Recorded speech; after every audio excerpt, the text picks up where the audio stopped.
Mr. Blankenship was not a big fan of the eventual Republican nominee, again, Mr. Morrisey, we're going to talk to in just a second, and seemed to hint that he might throw his support behind the incumbent Democratic Senator Joe Manchin. Senator Manchin indicating right now, one way or the other, that doesn't matter, that it wants people in that state to vote their conscience, but didn't rule out the possibility that might happen, and then what would the fallout be, and what explains this obvious contempt between Mr. Blankenship and the man I'm about to speak now, the Republican nominee for senator in the state of West Virginia, Patrick Morrisey, the Attorney General. General, very good to have you. Hey, it's good to be back on your program, Neil. Thank you. And congratulations, sir.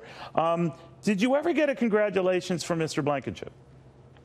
You know, we haven't, but I would say that all of the candidates are really working to unite behind my campaign.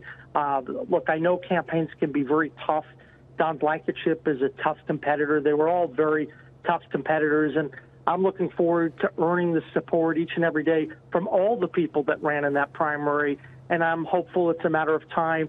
The Republicans are going to unite against Senator Joe Manchin because they really know there's a huge difference between my proven conservative record versus Joe Manchin. People need to know Joe Manchin supported Hillary Clinton, Barack Obama. He signed cap-and-trade legislation, killing coal jobs, sponsored a massive gun control bill. West Virginia voters are going to have a very clear choice this fall between a proven conservative fighter who gets things done and a consummate liberal who really hasn't delivered much of anything at all for West Virginia. All right, well, you might be surprised to learn that Senator Manchin viewed things slightly differently. He said, Mr. Blankenship, that he was really the only true conservative among the three of you. You're talking about Congressman Evan Jenkins, who you defeated as well for the Republican nomination, and seemed to be open to the possibility that Blankenship could endorse him. I take it from what you're saying, sir, that you have not had a conversation post the election with him? No, I haven't. But I think people know the primary is over. And right now, there's a clear choice between myself and Senator Manchin. And you're likely to see this kind of stuff from Manchin for a while because he's going to do anything to try to run away from his very liberal record and try to pretend to be conservative or have West Virginia values.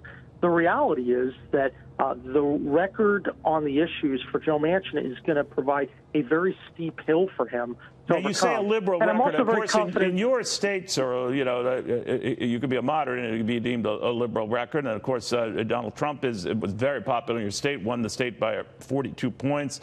So you're well positioned in that backdrop. But I wanted to get your thoughts on what Senator Manchin was telling me, his willingness to look at a phase 2 of a tax cut Republicans want to have. It might not have happened in the Senate, but it's certainly going to happen in the House. And I asked the senator about that, and he said he would vote for that if it came up. Well, what do you think of that?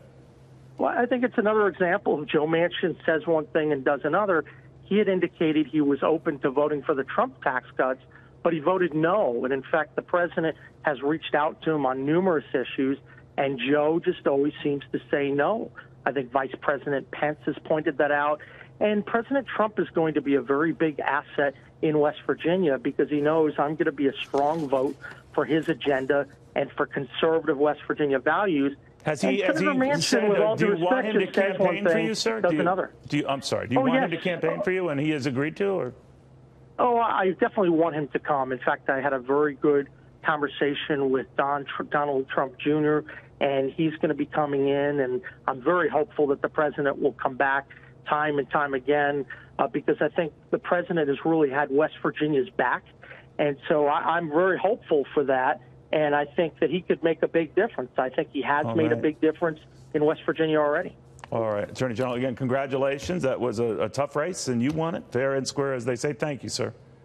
Hey, thanks so much, Neil. Appreciate it.